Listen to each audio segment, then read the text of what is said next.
Imagine finding a man who is slowly frozen to death inside a secluded mountain cabin. His body is completely emaciated.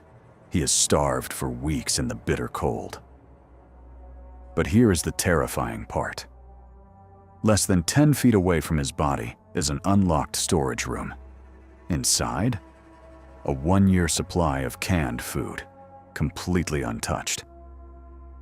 He had matches in his pocket, and there were heavy forestry books all around him, but the fireplace was completely empty. He never even tried to start a fire.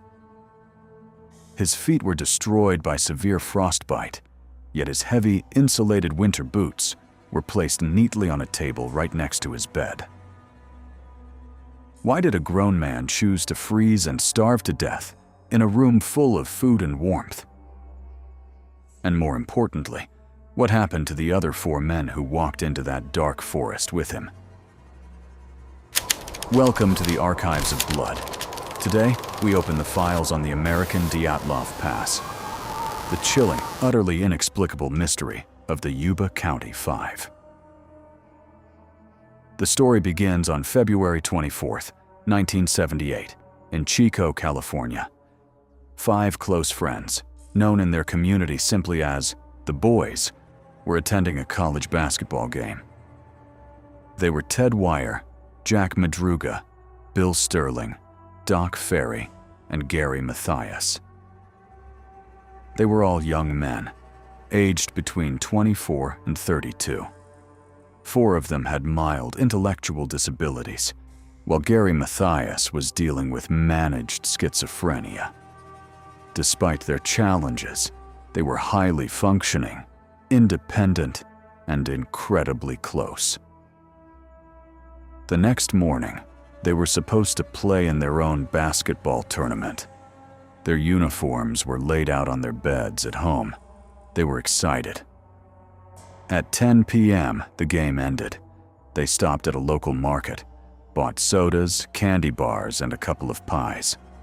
Then, they got into Jack's turquoise and white 1969 Mercury Montego to drive the 50 miles south back to their homes in Yuba City. But they didn't go south. Instead, for reasons that remain a complete mystery to this day, they turned east. They drove high up into the treacherous, snow-covered roads of the Plumas National Forest. They drove until the road ended in darkness. When their families realized they hadn't come home, massive search parties were organized. 3 days later, a forest ranger found Jack's Mercury Montego abandoned on a dirt mountain road, 70 miles away from where they should have been. The car was stuck in a very minor snowdrift.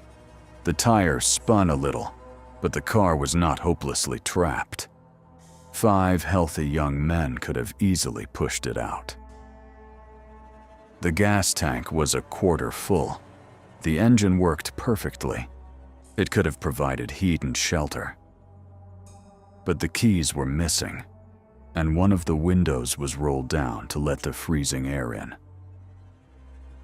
The men had abandoned a perfectly functioning vehicle in the middle of a freezing night, wearing only light jackets, to walk directly into a pitch-black, snowy wilderness. Why? What terrified them so much that they preferred the freezing darkness over the safety of the car? The answer might lie with a man named Joseph Shones.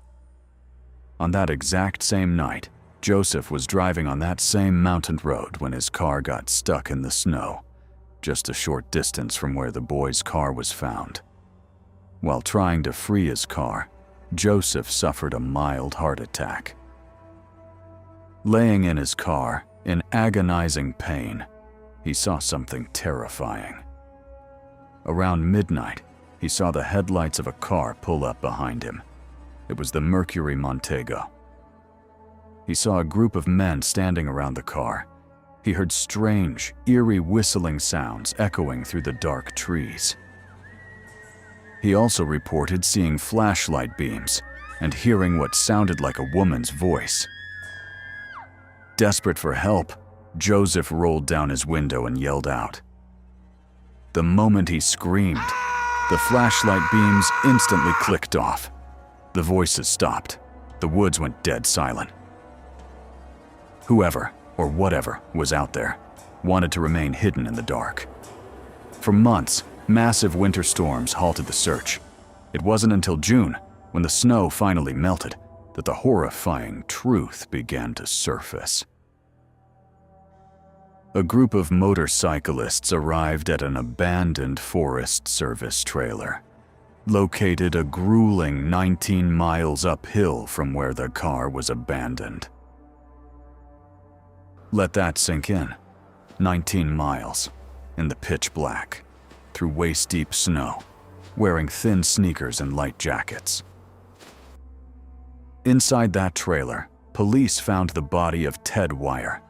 He was wrapped tightly in 8 thick blankets, head to toe. He had lost nearly half his body weight. His beard showed he had survived in that trailer for up to 13 weeks before finally starving to death. But the scene made zero logical sense. Right outside the trailer was a propane tank connected to a heater.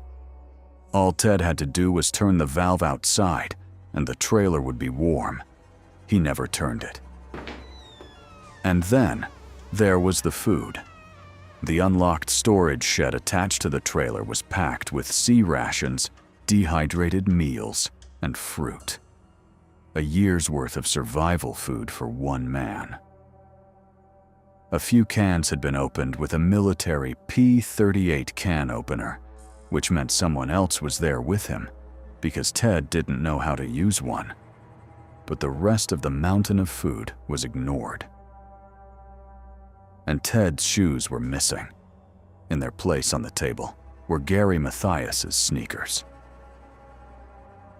If Ted was wrapped tightly in 8 blankets, someone else had to have tucked him in. The searchers fanned out into the surrounding woods. 2 days later, they found the scattered, sun-bleached bones of Jack Madruga and Bill Sterling near the road.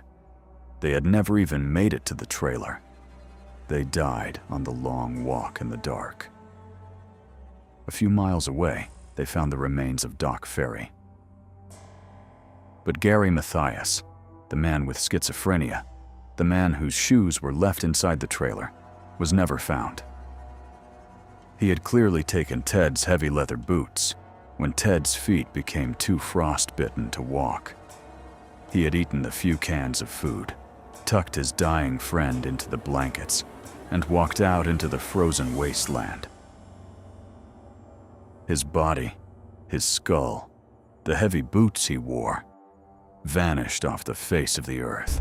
Did the group accidentally take a wrong turn, get stuck, and succumb to the elements in a state of mass panic?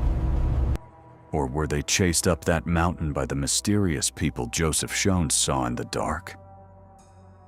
Did Gary Mathias suffer a severe schizophrenic break when he missed his medication, leading his friends into a death march? Or is there something much darker hiding in the Plumas National Forest? Almost 50 years later, the authorities are no closer to the truth. Subscribe to the Archives of Blood, because sometimes the most terrifying monsters aren't hiding under the bed. They are waiting for you in the snow.